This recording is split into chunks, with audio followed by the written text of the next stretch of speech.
Now. On 105.9 FM and streaming worldwide on the WMAL app. O'Connor and Company. She's the second coming since Barack Obama. She's the greatest thing to ever happen to American politics, really, since John F. Kennedy, maybe Abraham Lincoln. We are privileged to be alive at this historic moment. You know who I'm talking about. And I believe a child going without an education is tantamount to a crime. So I decided I was going to start prosecuting parents for truancy. Well, this was a little controversial in San Francisco. Oh, my God. She also may be an authoritarian. Yes. But she laughs about it. Get ready, guys. It's the Kamala Fest we've all known was coming, and man, are they just going all in on it. We'll give you all the coverage and the truth behind Kamala's cackle. Also at 6:35, Cal Thomas will join us. At 7:35, Cal Potter from the Thrifty Travel website. Boy, what a nightmare for Delta flyers right now, still going on. And then at 8:05, the chairman of the Republican National Committee, Michael Whatley. I'm Larry O'Connor, and she's Julie Gunlock. Good morning. Good morning. As if we needed somebody with the instinct to prosecute parents. Yeah. In the White House any more than we've already had to deal with. Yeah, If you're willing to prosecute parents for truancy, you're certainly going to be willing to prosecute them for not affirming the gender of your child. Yeah, Larry, we know this is where the Democrat Party is going. God. The parents are the enemy. You need to hand your children over to the authorities, that is the government-run schools.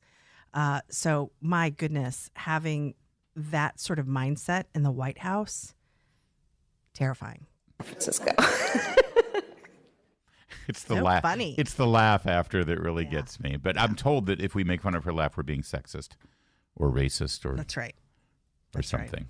We will It's our default. certainly get into all of that coming up in a bit. Right now, though, let's give you an update on a story that we spent a lot of time on yesterday morning. Frankly, I think that after our blistering coverage of Kimberly Cheadle, she had no choice but to resign her position, which she did around, 11 a.m., 11:30 yesterday morning.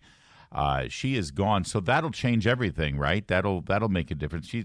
Okay, everything's solved. That's the solution. First of all, she should have been fired.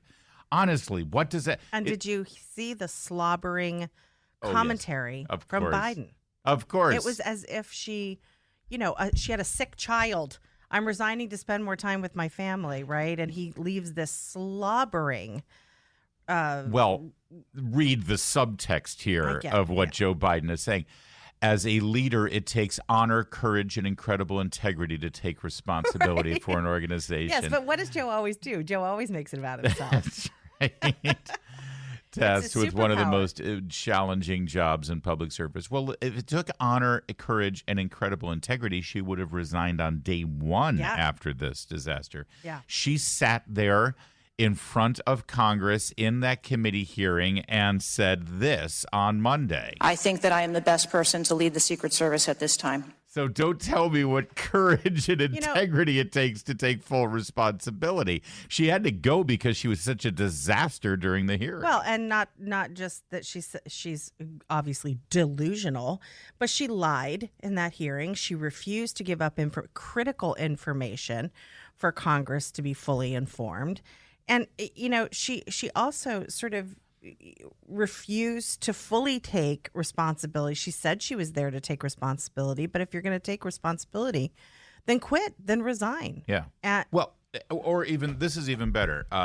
You beat Kim Cheadle real fast. Okay. Tell me that you're taking full responsibility. I'm taking full responsibility. Oh, great. That's fantastic. Full responsibility for what exactly? What went wrong? Tell us. Well, the worst. I'm sorry. We can't tell you that. Right, of course, yes. But, that's still under investigation. We have many. I guess I should have been Kim Cheadle if I knew where we were going with this. Sorry. That's all right. But that's the point. It's like she's taking full responsibility, but she won't even tell us what. It's like Joe Biden deciding he's not going to run. Really? Why? Anyway, exactly. Donald Trump also reacted saying, Quote, now, she never gave me proper protection. I ended up having to take a bullet for democracy. Many requests were made by on-site Secret Service for more people, always with a turn down or no response.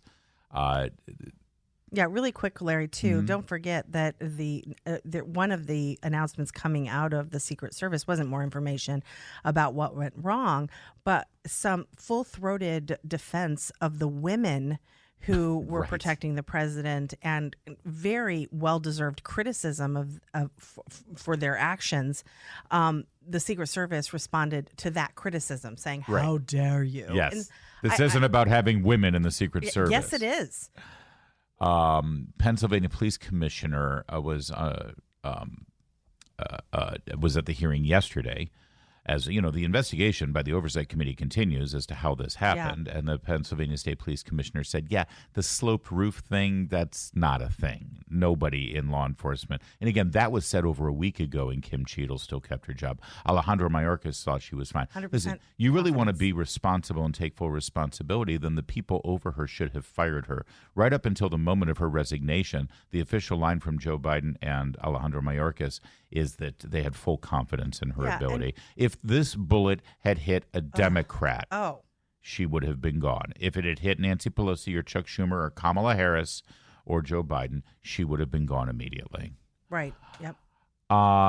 Meanwhile, lawmakers on Capitol Hill are trying to push ahead and get answers on what really did happen with the Secret Service in wake of the assassination attempt. And yet they're also facing a 12-week summer break, which will take them basically right up to election. So what exactly can they get done with, 8 days left of legislative session in front of them? I mean, if maybe this should be a priority, but I understand everybody's got to go home and run for office, because that's why we elect people to Congress, so they can ensure that they win re-election. That's their most important job. They could actually do their job and impeach Mayorkas.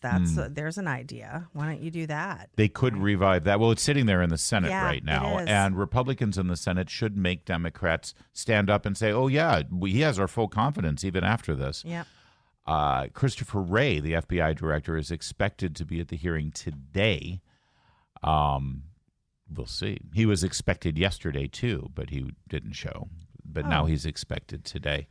And we'll see what he has said. But he'll say the same thing. Well, it's an ongoing investigation. I can't say anything about that. I'm sorry, it's an ongoing investigation. Or maybe he'll say, you'll have to talk to the Secret Service about that. Yeah.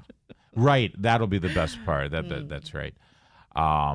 They say they're investigating in Butler, Pennsylvania, the shooting, but they're investigating it as an act of domestic terrorism and an attempted assassination. You remember it took them several days before they would even make that proclamation. Oh, you never know. This could have been just like a school shooting, and Donald Trump just happened to be caught in the fire. Could have been a domestic dispute. Could have been, just some sort of fight. You know how Americans glass are breaking with guns. Yeah. Yeah, they're still on the. Are they still on the glass breaking? Probably. We should check with Joy Reid, probably. Michael Steele. I think Right. was also championing the broken glass from the teleprompter. Yes. As if, by the way, that would mitigate the harm done. It was still or alive. lessen it. Yeah. It's 5:15. WMAL traffic and weather every 10 minutes. First on the fives. I miss Kimberly Cheadle already. Do you think she's going to get a good job? I think she's going to go back to guarding Doritos. You think even PepsiCo will pick her up now? Maybe. Let's check in with Steve Hirshorn in the Hadid Carpet Cleaning Traffic Center. WMAL. Making sense of the news. Live. From the Home Paramount Pest Control Studios. Home Paramount, the leader in pest control since 1939. Meanwhile, where's the media on all of this, on the Secret Service? It's fascinating to me. We have three major stories in front of us here. We have the assassination attempt on Donald Trump, and along with it, the obvious complete failure of the Secret Service, these institutions that we're told to continue to hold with such great value and esteem. Trust the credentialed class, right? The experts know what they're doing, and yet here the experts, did something that everybody after the fact says, what the hell were they thinking? Letting that building outside the perimeter and just not, paying attention to whether there's a sniper, and once there is a sniper, not being able to communicate. The experts had it under control. So we got that story. And the media doesn't seem to be spending much time asking questions, holding anybody's feet to the fire. It's only right of center conservative media and politicians who care about it. The media has ignored now at this point. It's barely even a blip. If you go to news websites, I mean, the story has to do with her resignation, but not about the nuts and bolts of how this was able to happen. They've just moved on. Then you've got the cover-up of Joe Biden's health. No one cares about that anymore. Oh, I know. The fact that everybody, it's so clear. I mean, we've been saying it. We've been talking about, we were told we were liars, we were propaganda, we were cheap fakes and all of that. Then suddenly at the debate, it became such an obvious story that even the propagandists couldn't ignore it. That's right. Although they tried. They tried, but then they said, okay, well, what's wrong with the president? Let's push him on this. It's a bad night. But now there's no questions. It's like, oh, that story's over now. No, wait. For 3.5 years, everyone in the administration, Democrats in Congress, and the media have been lying to us, and now we're just going to move on and ignore it. No, I agree. And Larry, that was so clear yesterday when Karine Jean-Pierre was on The View. Yeah. And it was just a love fest. They didn't say, hey, wait a minute, you worked with him every day. Every day. You said it was a bad night. Yeah. Everybody has a bad night. He had a cold. He wasn't feeling well. You hammered that every single day. And she was treated like, oh, let's giggle about this or that. It's just unbelievable. You just talking about the credentials class really quickly, even before COVID, for the last decade, I would say, we have really been dealing with a competency crisis in this country where the standards are just falling and Americans are getting used to it. It's kind of sad. You think about Delta. People are stuck at the airport for 4 days. There's video of this woman holding her 3 children. It is in every aspect of American life. It seems like things are just getting worse. Yep.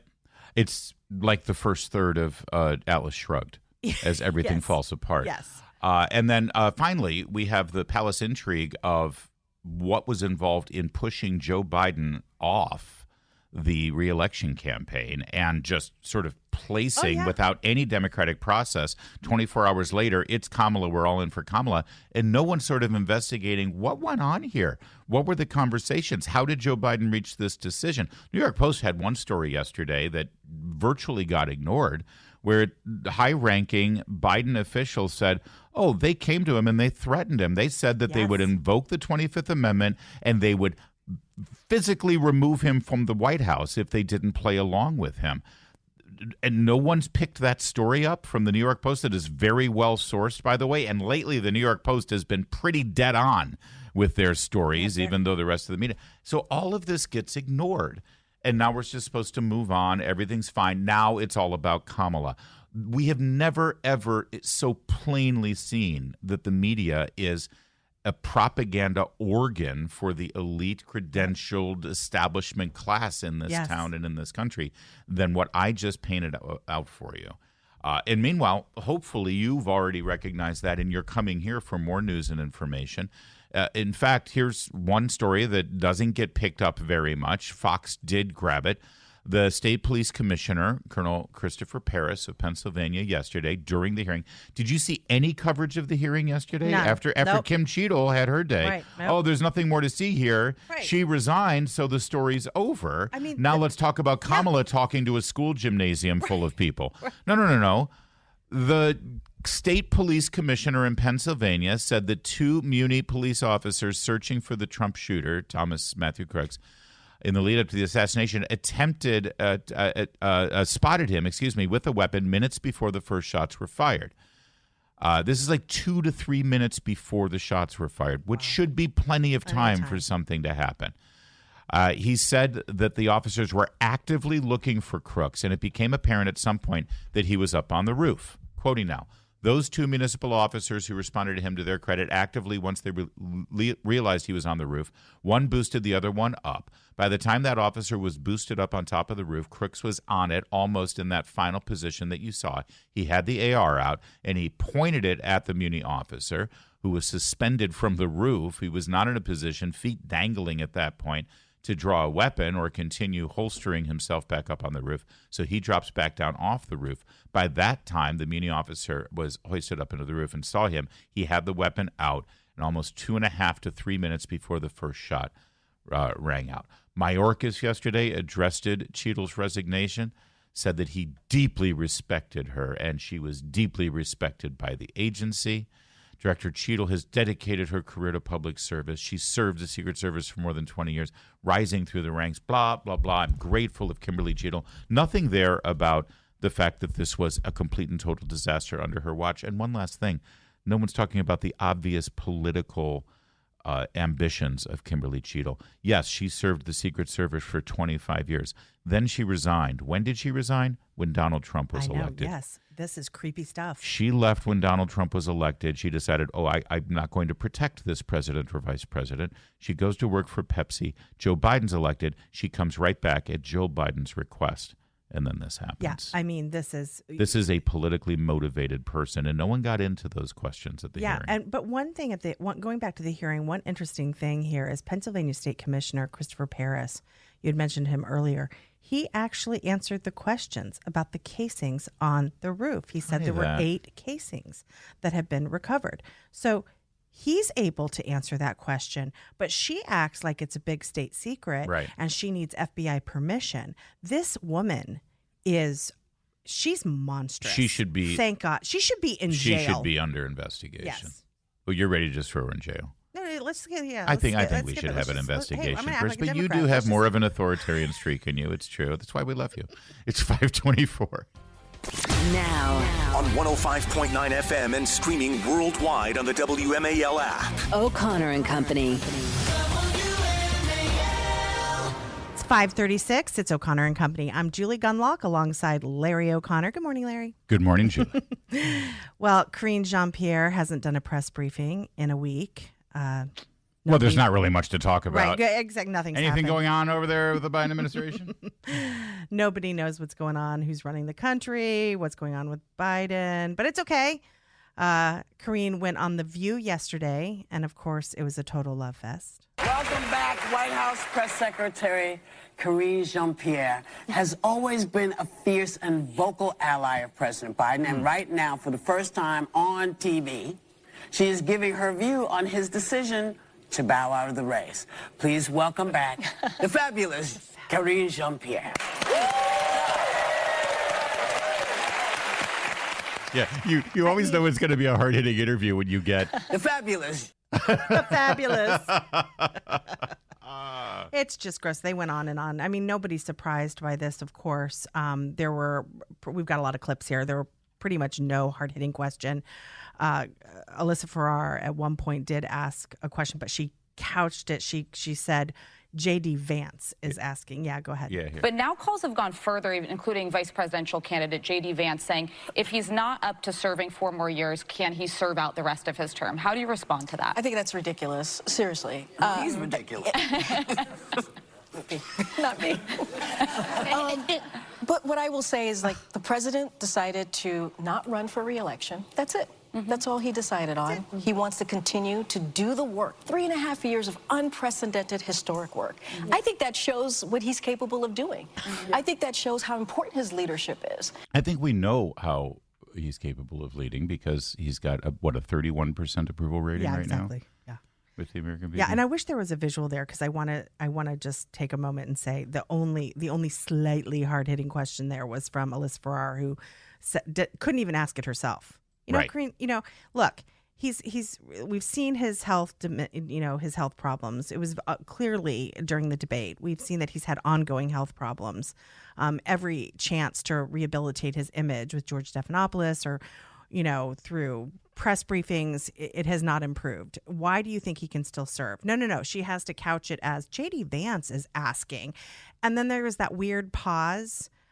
Karine Jean-Pierre goes, that's ridiculous. And then, of course, Whoopi backs her up. That's ridiculous. And Alyssa Farrar was giddy, laughing hysterically. These are serious issues. Yeah.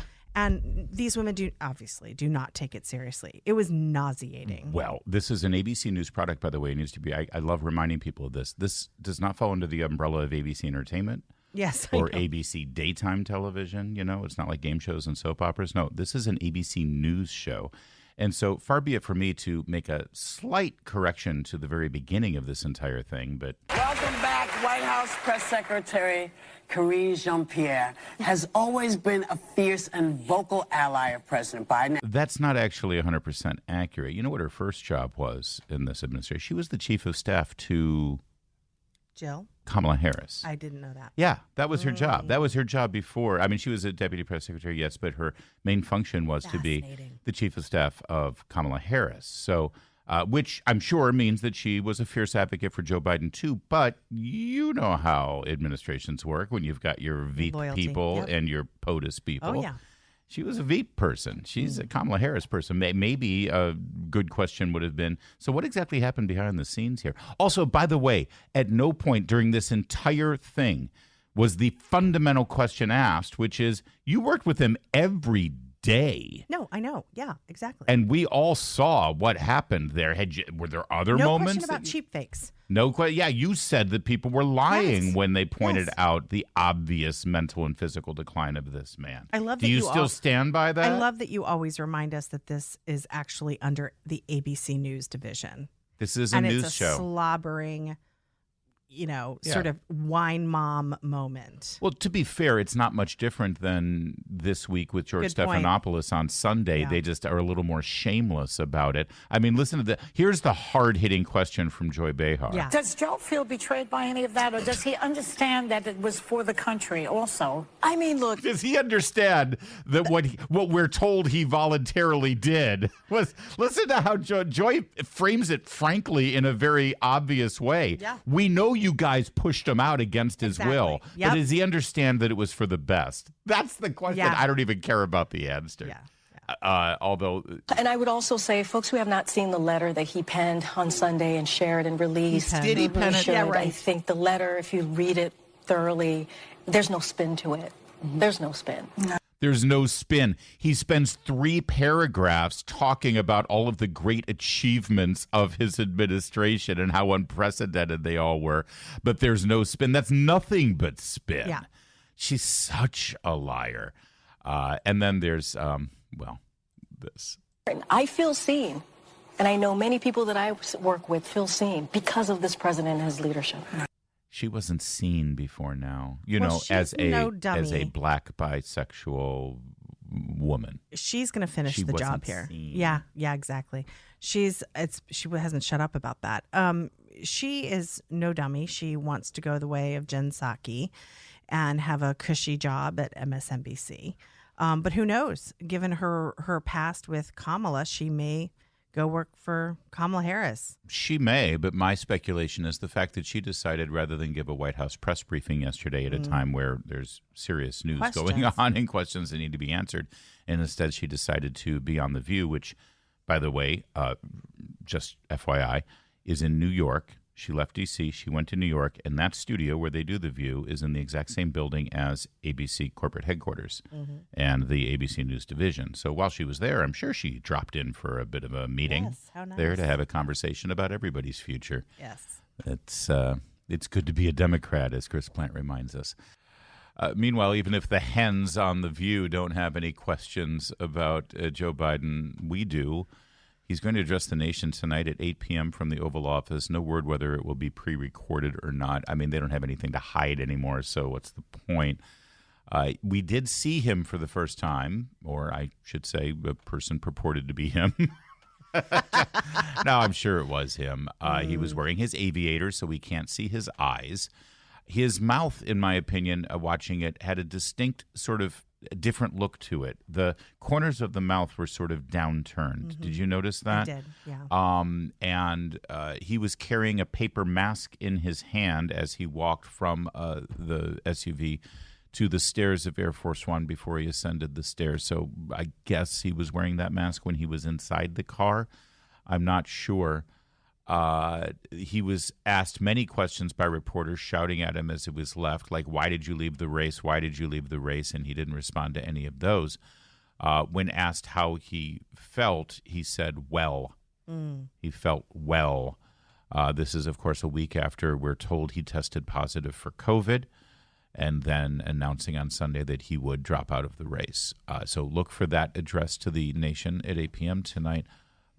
Before I move, any observations about that little video we saw of him going up the stairs, and he sort of fumbled to button his sport coat, which was odd. Yeah, I mean, I thought it was strange. There's a lot of rumors out there. There's now talk of him having some sort of a medical emergency in Las Vegas, and there's a report now in the Daily Mail from one of the poll reporters who said that they were on Air Force One. They asked Karine Jean-Pierre to come back and brief them because they had heard about this, and she would not brief him. And so, again, there's a lot of mystery right now about what's going on. Yeah, you don't want people to with Biden. speculate wildly. I find it interesting we haven't seen Jill Biden. Anyway, she was not with him when he got out of this car. Yeah. I find all that he was not surrounded. Like, are they done with, the inner circle, that tight inner circle that was keeping him in the White House? Or are they just like, well, our job is over? So a lot of questions remain. Well, and President Trump and the Republican Party and the Trump campaign have some serious questions, most specifically about whether any of this that has just transpired is legal. They have filed a complaint with the Federal Elections Commission over Joe Biden inexplicably and without any say-so from the party or from the people transferring his entire campaign war chest over to Kamala Harris without so much as an email to the donors saying, hey, you guys okay with this?